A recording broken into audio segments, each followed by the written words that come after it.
Hi, I'm Danica Tormolen, VP of Content for Trade Show News Network and Exhibit News Now. Today, our guest is UFI Regional Director of the Middle East Africa, otherwise known as MIA, Naji El Haddad. Before he joins us, I want to give you a little bit of context about his background and why I wanted to interview him today. Naji is based in the United Arab Emirates and has served in his role with UFI for more than 5 years. Prior to that, he was Group Event Director for RX, where he was responsible for their sustainability portfolio, which included shows like World Future Energy Summit, International Water Summit, Eco Waste, and WFES Solar Expo. He worked for RX for about 12 years.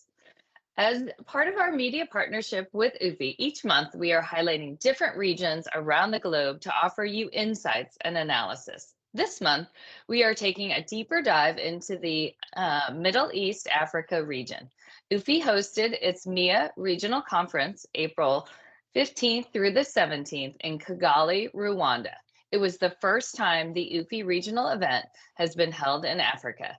So we asked Naji to join us today to give us a recap on the event and share what's trending for exhibitions in the Middle East and Africa. So without further ado, welcome Naji. Hi, Danica, and hi to all your audience. Thank you for having me with you today. First off, let's give our audience some insight. Tell us a little bit about your regional chapter. When was it founded? Maybe give us a little bit of insight into some of the members who are in your region. Yes, actually, as you said, I joined the UFI as regional director for the MEA region back in 2019. I believe the chapter was established around 2000 and maybe 10 or 12. I'm not sure. But what's exciting about it is that it has been growing since then, although we had some unfortunate incidents where we had to see, unfortunately, members leaving mainly due to COVID, but also due to other, let me call them maybe political international happenings. So basically today we count 66 members, which is not bad at all, basically, knowing that the region it's a big region, yeah, but it is a bit premature in some countries, in most of the countries, if I may say, and also it has its own challenges from social or political or economic unrest, unfortunately. But the good thing is that we are on the right track. Those 66 members represent around like 7 or 8% out of the total UFI membership that has grown to 860 members from 80 plus countries. And the majority of our members are organizers and venues, plus, of course, convention bureaus and tourism boards. Excellent. Well, that gives us some good insight into the membership. So, to prep for our interview today, I watched a video recap that was posted of the regional conference, and I'm going to share a link to that in our show notes. I also read the post show release, and we'll also include a link to that. But tell us a little bit about, it was your first meeting in Africa. So, how and why did you select Kigali for the meeting?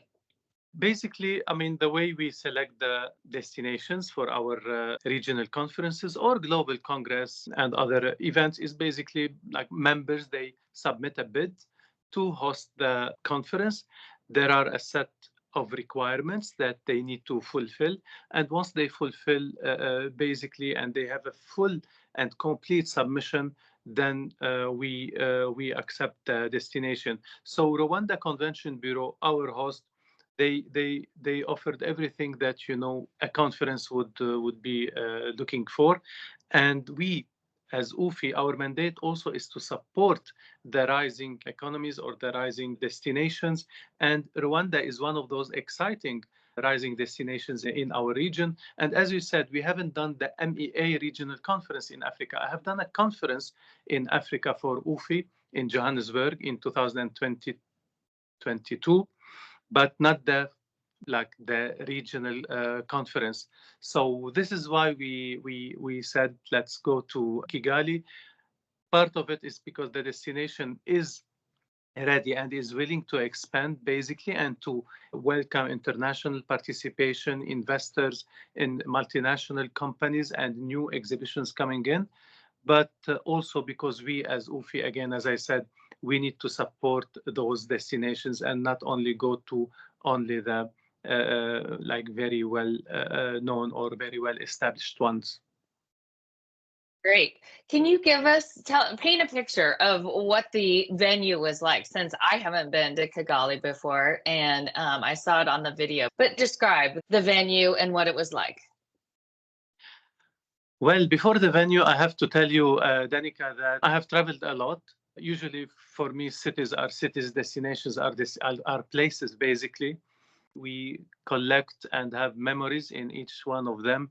But for Kigali, it was a bit different. I feel like either I left a piece of me in Kigali, or I brought a piece of Kigali with me. This destination is really special. I think what made it special is its history, its resilience, its willingness to be on the highest indexes in safety, in no corruption, in easiness of doing business, in hospitality, but most importantly, the people of Kigali, the people of Rwanda are very nice people.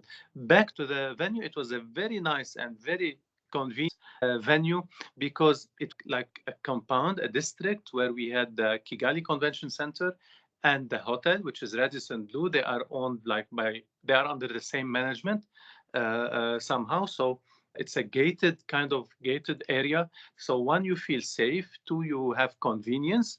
And three, it's super green and super clean. So our delegates enjoyed it so much because there was so much daylight and so much greenery. Many of the delegates went, in the morning or in the evening for a run within the compound. So it was really very convenient on all ends, basically. And it is close to the airport, to the Kigali airport, like maybe less than 20 minutes. Excellent. That gives us a good insight for those of us who haven't been to Kigali before. It sounds like a good destination for events, especially in a compound with a hotel right there on site. Will you share some of the takeaways from the conference? Talk about some of the opportunities, challenges, and innovations that were discussed about the exhibition landscape in that region. Yeah, indeed. Actually, challenges were openly discussed, especially for the African market. So we had two sessions on Africa, one focused on Rwanda and East of Africa, and another on the rest of Africa. Africa is a very big continent, obviously, and divided into at least 3 or 4 regions. So the north, the south, east, and central and west. So basically, one of the major challenges in Africa was venues. The lack of big venues restricts somehow the possible accommodation of large events. For instance, Jeff, our president, UFI, was telling me that in one of the destinations, one of the countries for one of the shows, without saying names, he said that they had to build a tent or multiple tents that are 4 times the size of the original venue. So basically, this tells that there is a need for new venues, and with this comes investment opportunities. And this says also that there is a potential for big shows to thrive in Africa. The second challenge that was highlighted is basically the international experience. There is no issue, of course, with finding talents in Africa. Over 50%, I think, of Africa's population is within the youth age bracket. But basically, the international experience may be, something needed. And this is where education programs such as UFI's Certified Professional or Exhibition Management School or other associations, other programs are needed in the country. So that was the main key takeaway in terms for Africa, venues and education. Another session was really exciting. It was about AI, generative AI, and its role in the exhibition industry. We shouldn't be looking at always AI or technology as a replacement for the in-person events. No, it's a catalyst. It complements and it can support the in-person events or the exhibitions. So basically, it's about the leaders in the industry to know what to adopt, where to invest, and upskill their teams as well, their people, to be able to make the best out of technologies. We spoke about leaders of the future and how mainly women can take leadership and apply for jobs in leadership. Obviously, there were challenges, again, discussed within this session, but the key takeaway is that also female leaders or female experts, professionals should stand up and should apply for these jobs without having the pre-thought that I will not be accepted because this role might go to a man. So no, the dynamics are changing, the landscape is changing, but it will take some time, as the experts agreed. And by the way, one interesting fact about the program in the conference, we had like good 45% of speakers were females. So that's good, and you don't see it in many conferences in the industry. And most of the speakers in general were C-level. Excellent. That's a good segue. That's a high percentage, especially I'm sure in the region in terms of female speakers on the stage. Tell us about some of the other speakers that were on the stage. Who stood out to you as one of the good speakers? Well, they were all good speakers, I have to say. Yeah, big respect to all of them, of course. But maybe to continue on the previous question and like to continue to answer this question about speakers, we had the CEO of GRS Research, Enrico Gallorini. He presented some findings about the status of the exhibition industry, and it showed that by December 2023, the industry has almost 100% recovered, comparing the revenues of 2023 with the revenues of 2019, where it was our best year, or the industry's best year. The MEA region recorded, according to the UFI Global Barometer, 98% recovery compared to 2019. And globally, it was like, yeah, very close to 100%.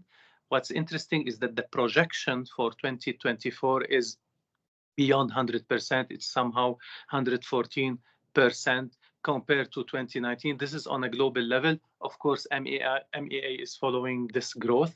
What's interesting, Danica, by the way, is that in 2019, when it was our best, the industry's best year in terms of revenues, selling square meter, etc., the exhibitions NPS, Net Promoter Score, which I'm sure it's a familiar term for everyone in the industry, it was -18. Yet, our exhibitions were growing and were in good shape. Then COVID hit. And this is where, we had to really fine tune and communicate our raison d'etre, right? Why do we exist, basically, and what value do we offer, and why we are the best medium within the different marketing channels. The good thing is that in 2023, after organizers have put so much emphasis on giving value to their visitors, who are buyers, basically. So without buyers, you don't have an exhibition and you don't have exhibitors. The NPS changed from -18 globally to +9, which is great, basically, to see this shift. The MEA NPS was always higher, by the way, compared to the global average. But again, globally it grew, so the MEA must have again achieved a very positive number. This tells you that the exhibitions, the in-person exhibitions, are here to stay, but also they need to evolve. They need to donate to the needs and aspirations of our stakeholders, exhibitors and visitors. So that was like one of the main points that stood out. We had also a speaker from UNECA, which is United Nations Economic Commissions for Africa, Mr. or Dr. Jeffrey Manyara, and he gave like an overview about what Africa as a union is doing to promote and support tourism in general, including business tourism, obviously. And then, yeah, all the other speakers were really amazing. We had Alexander Angus from Montgomery Group there. This year they celebrated their 50th year. They are amongst the first multinational companies acting local, of course, as well as Alexander explained, in Africa. So Montgomery Group or specialized exhibition, they are amongst the biggest in Africa. And Alexander as well shared his thoughts on the challenges and opportunities on the African market. Fascinating. Trixie from the Trade Center chaired a session on women leadership in the industry. I've seen her speak at the UFI Global Congress and about women's issues, and it was fascinating. Let's jump back to, you were talking about, the opportunities for women in the region. I would think that previously it's probably was tougher, right, for women to take on leadership roles particularly in your region, but I will say even globally, right? Even in North America, we're seeing more and more females being named as presidents, as C-level executives, more than ever before. So give us a snapshot of what it is, your view on what it's like and how it's shifted, because I think some people here may not know what's going on there. Yeah, indeed. Actually, there is a shift. Yes, we might be, I don't want to say we're behind compared to other regions, but yeah, things are moving slowly because the region has its particularities, its social particularities. One of them where women did not thrive to get like high level positions because priorities could be for the social part or family part of things, and it wasn't common that women, whether mothers or not, can balance between, or as Trixie said, it's not work-life balance, it's work-life harmony. So you will not find, maybe it's very difficult to find work-life balance, because especially in the events industry, because at some point events take you for a longer time, sometimes they give you your own time. So it's about the harmony. What is for sure is that women are standing up now, speaking up for their capacities, capabilities, and applying for jobs in senior positions. Training is still needed, perhaps. Training in not necessarily only within the exhibition industry, but in things like leadership, managing conflicts, like these type of trainings. But we're seeing the change. We're seeing the change coming.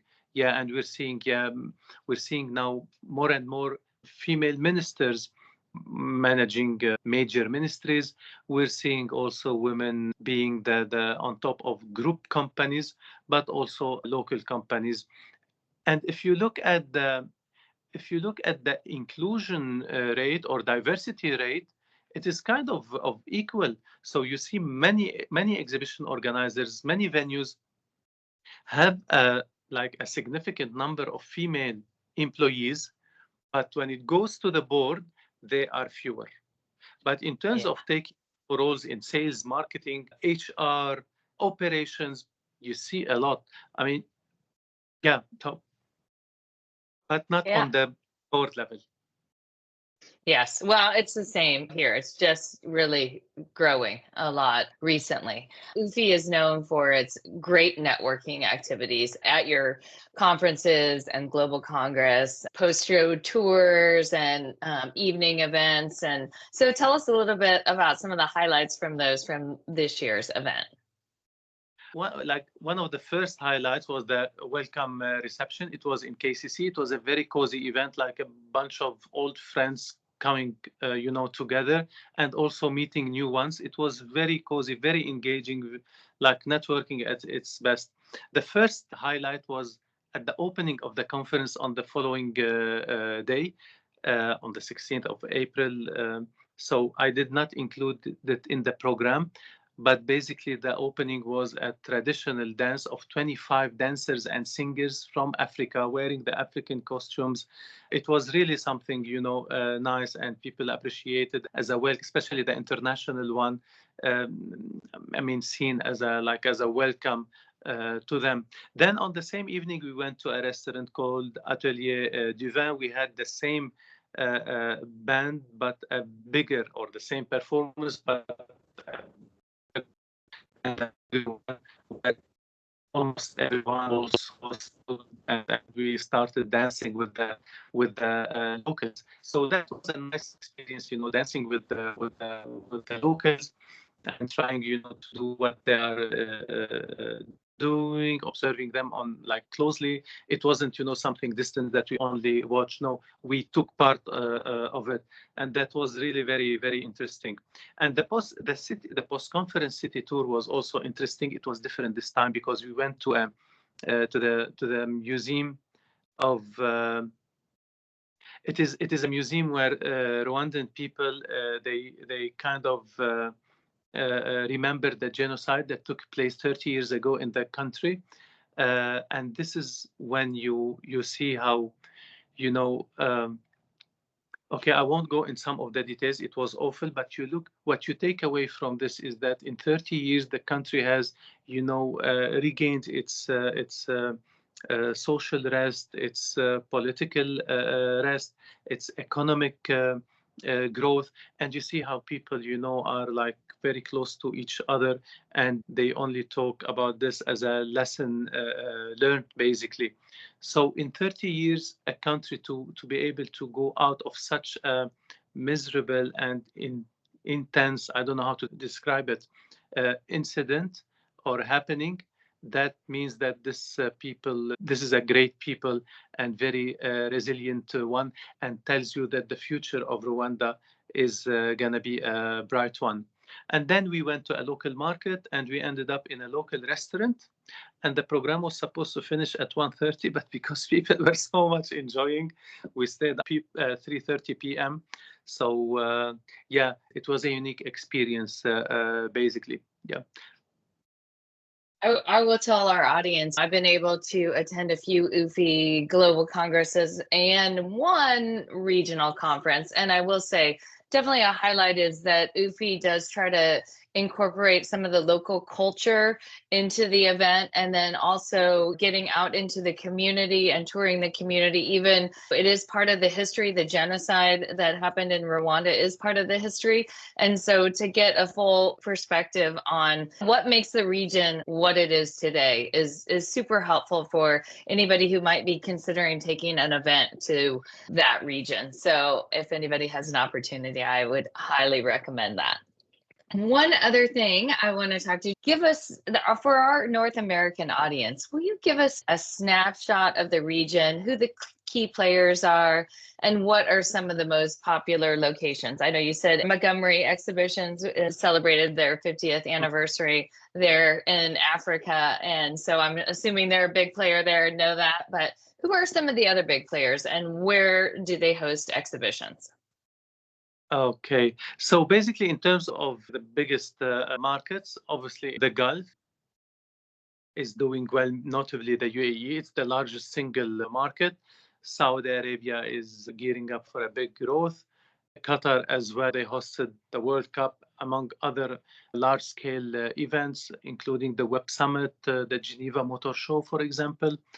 And when it comes to Africa, as I said, Africa is very big. South Africa is the biggest single market, obviously, with potential to grow, of course. But also North Africa, although it has its own challenges, including, for example, the devaluation or depreciation of the Egyptian pound, but Egypt is still a big market, 120 million people. Morocco, Algeria, and Tunisia, they also have sizable venues and good number of events. Basically, if we take the top 10 destinations, the top 10 countries with the most number of exhibitions, 7 out of them are in Africa. Iran, of course, is one of the big players, but also Iran has its own challenges internally and with the international sanctions. But just to put things into perspective, to tell you where things are moving. In terms of players, I mean, all the multinationals are now active in the Middle East and in Africa. The MG events, they have events across the GCC, in Egypt, that is North Africa, and also in Kenya and other Eastern African countries. Informa Market, the world's leading organizer as well. RX, they have their RX office, I think, in Morocco, and it overlooks a number of exhibitions in the region. RX is active also in Africa. Who else? Messe Frankfurt. And then there are some local players or regional players, sorry, like IFP Group, for example. They have established IFP Rwanda. So after IFP, I mean, the headquarters is IFP Lebanon. After IFP Qatar, IFP Emirates, now IFP Rwanda. And they're doing, they're planning for events there.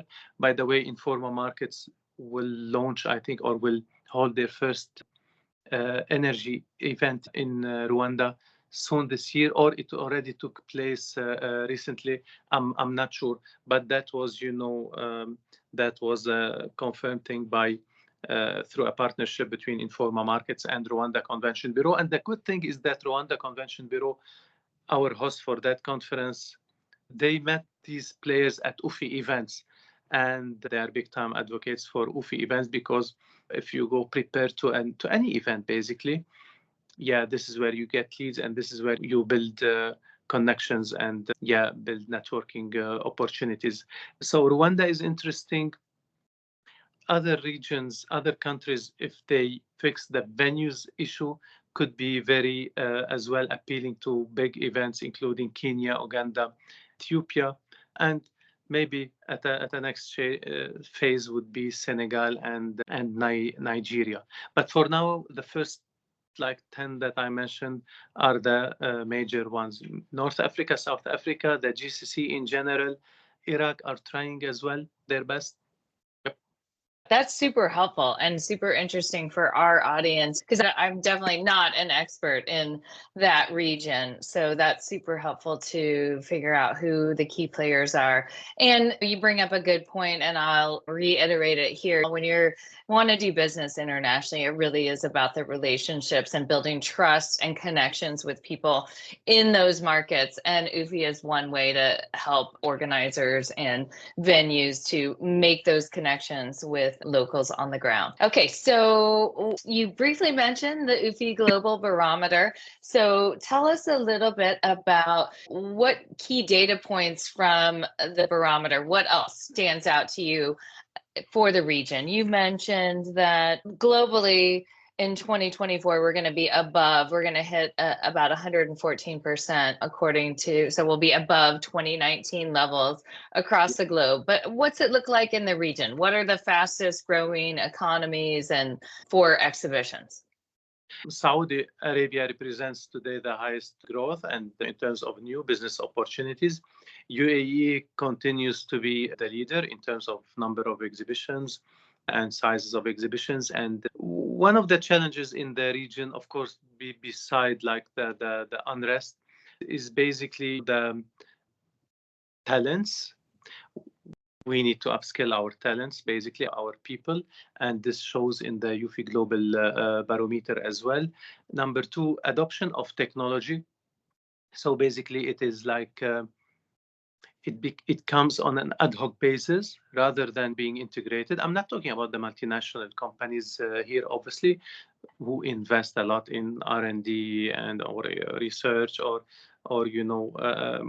deploying technologies that would help their doing their data analytics or implement new strategies or incorporate new technologies that would ease the life and the journey, improve the experience of visitors or the visitors' journey, but also for the medium-sized companies as well. I see that there is a small challenge here that they do not anticipate enough. Basically, they kind of react. This is why companies who have such solutions may come well in place for this region if they have the right solution with clear set of outcome or benefits for the organizers to adopt their technologies. So we see a lot of companies offering solutions, but at some point it is becoming too much basically. So now it's about the supplier pitch, if I may say, but also the product. And if there are case studies, people love to see case studies. People love to know that Danica has tried something and it turned out to this positive impact.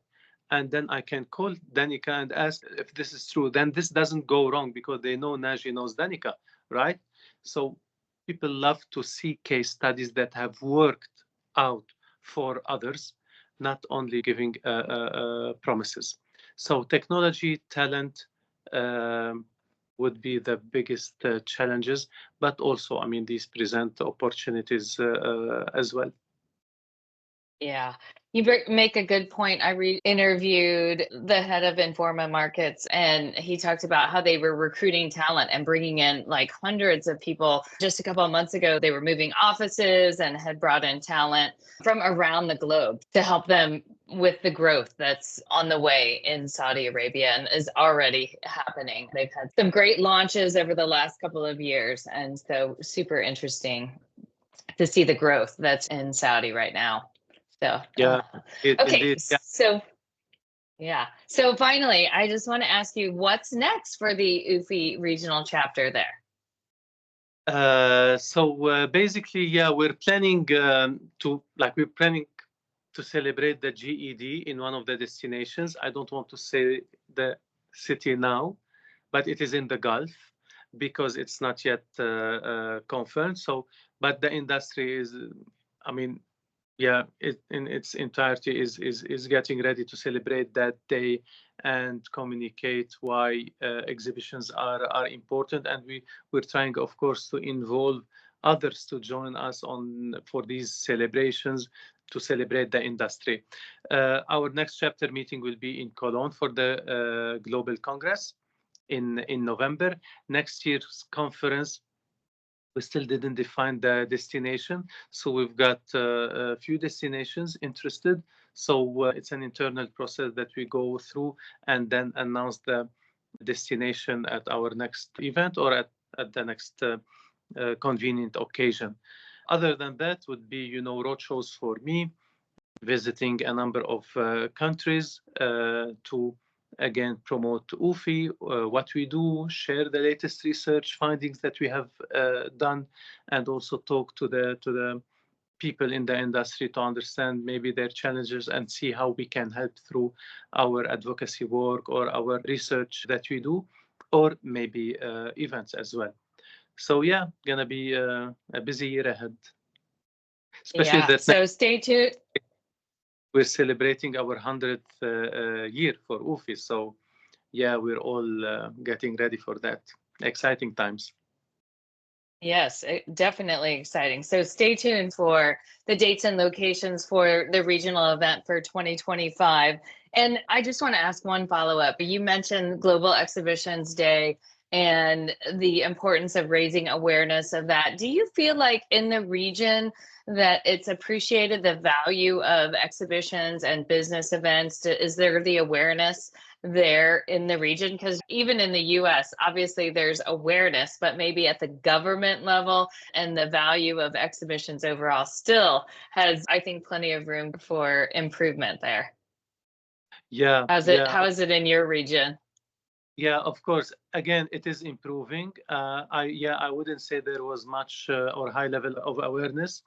The convention bureaus that are available in the region, they are doing their level best, and I think this is one of the key roles for convention bureaus. We as UFI are doing as much as we can. We participate in multiple events to demonstrate the economic value of exhibitions and how it helps also reduce the rate of unemployment in any city, in any country, basically. I think this is moving, but yeah, we need to involve more of government leaders and authorities, and also involve more our exhibitors themselves and educate them basically on how best to make their participation valuable and has return on investment. And one thing I always keep on mentioning, that event organizers are, we just do not like sell square meter and build those stands. This is a big job to be done, yeah, but But we as event organizers, basically, we are community builders. We support marketplaces. We bring businesses together. We connect people. And yeah, we have proven our worth and our value. I think it's about maybe, communicating it more and more. Things are really improving, but there is room for improvement, as you said, Danica, on that end. Yeah, I always find it interesting. I was thinking about it earlier this week, that idea of community building. And really, if you want to get a pulse on an industry and what is happening in a particular industry, what's hot, what's new, who the players are, all you have to do is go to the industry's trade show to find that out. Everybody on Wall Street should be going to like the major exhibitions around the globe to figure out what's next and what's happening in any industry, since we touch every industry. Indeed, yeah. The next, I don't know, multi-billion unicorns could be in, or most of them, they started off from one of the trade shows, basically.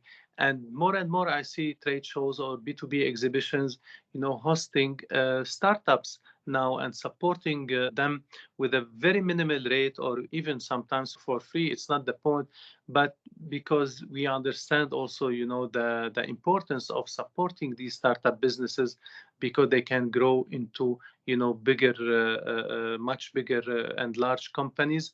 And their value could be in multi-million or multi-billion dollar. And also supporting startups would again help reduce the rate of unemployment. So we need to encourage also anyone with an entrepreneurial mind to establish their own business. And this is what organizers are doing from Dubai World Trade Center, DMG, RX, Informa. All the big players are doing this. I see startups everywhere. We didn't used to see them in the past, because it was more about, big stands, basically, or at least, whatever, a minimum. But now, no, it's it's the content. They are content, basically. And we have a role in supporting them, because they are part of this community that we're trying to build. They're the lifeblood, the new. That's what keeps it exciting, and the emerging technologies. So thank you, Naji, so much for spending a few minutes with us today. Today is April 24th when we are recording this. It's morning for me, but it's evening for you. And I appreciate you staying late to talk to me from the UAE today. So thanks so much, Naji. Problem. Thank you, Danica. Thank you.